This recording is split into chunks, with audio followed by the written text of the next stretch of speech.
జై శ్రీరామ్, జై శ్రీరామ్, జై శ్రీరామ్. అందరికీ నమస్కారం అండి. దాన ధర్మ చారిటబుల్ ట్రస్ట్ నుంచి వెంకట ఊటుకూరి మాట్లాడుతున్నాను. అతి మారుమూల ప్రాంతంలో ఉన్నటువంటి ఒక సుబ్రహ్మణ్య స్వామి వారి దేవాలయంలో ఉన్నాము. సో ఇక్కడ మూర్తి చాలా స్పెషల్ అయిన మూర్తి. సో దాని గురించి కూడా తెలుసుకుందాము. ముందుగా అయ్యే చెప్పండి, ఇక్కడ దేవాలయం ఊరు పేరు గ్రామం ఏంటి?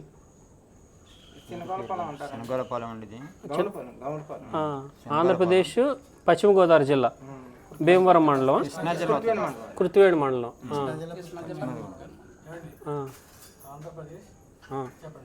ఆంధ్రప్రదేశ్ కృష్ణా జిల్లా కృత్తివేడు మండలం చిన్నవలపాలెం శ్రీ సుబ్రహ్మణ్య స్వామి దేవాలయం. ఇది ఎస్టీ కాలనీ. శనగలపాలెం గ్రామం, కుర్తిమిడి మండలం, సుబ్రహ్మణ్య స్వామి గుడి, ఎస్టీ కాలనీలో నిలిచింది సుబ్రహ్మణ్య స్వామి గుడి. ఇది అంత ముందల దేవాలయం ఎట్లా ఉండేది? దేవాలయం చిన్న పాకేసి చిన్న మట్టి పుట్ట కింద చేసేవాళ్ళం అండి ఇదివరకు.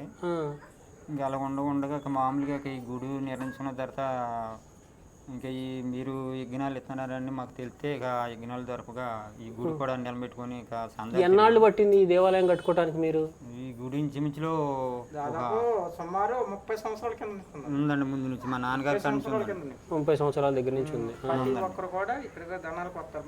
వస్తారండి సట్టు పొగ్గురాలకి ఇంచుమించులో 150-200 మంది వస్తారు.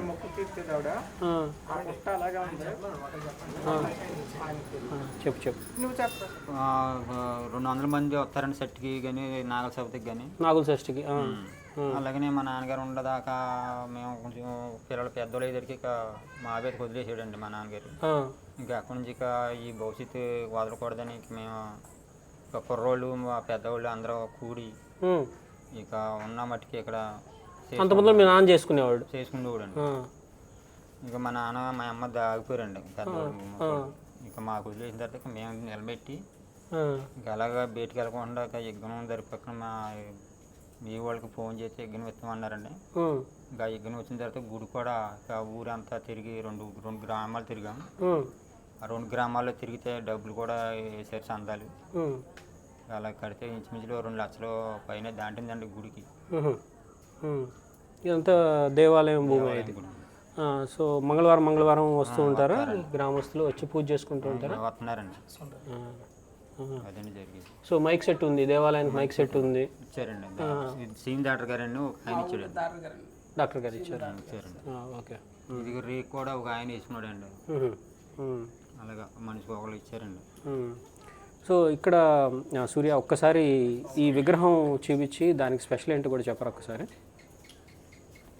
సో స్వామివారు 8 చేతులతో ఉంటారండి, హస్తాలు ఆయుధాలతో. సో స్వామివారు 8 చేతులతో ఉంటారండి. అటు ఇటు అమ్మవార్లు ఉండి స్వామివారికి నాగబంధం పైన కాపాడుతూ ఉంటారు. స్వామివారికి పడగలు, శాస్త్ర పడగల్లో స్వామివారు ఉంటారు. సో మీరు చూడొచ్చు అటు ఇటు అమ్మవార్లు, వల్లి దేవసేన సమేత అమ్మవార్లు, స్వామివారు 8 చేతులు పైన నాగపడగలతో. ఇటువంటి మూర్తిని మీరు కంచిలో చూస్తారండి. ఓన్లీ ఇటువంటి మూర్తి దేశంలో 2 చోట్ల మాత్రమే ఉంది, 3 చోట్ల ఉంది. ఆంధ్రప్రదేశ్లో 2 చోట్ల, వేరే చోట్ల 1 చోట ఉంది. సో ఇటువంటి మూర్తిని కంచి పీఠాధిపతి అప్పుడు స్వప్నలంకంలో వచ్చిన స్వామివారిని ఆయన ఏదో యూట్యూబ్లో ఏదో వీడియో చూసి ఒక చోటని చేపించారండి. తర్వాత మనం చేపించాం. సో ఇది వెనకాల స్వయంభూగా ఉన్నటువంటి సుబ్రహ్మణ్యేశ్వర స్వామి వారి పుట్టండి. ఇది క్లోజ్గా చూడొచ్చు మీరు.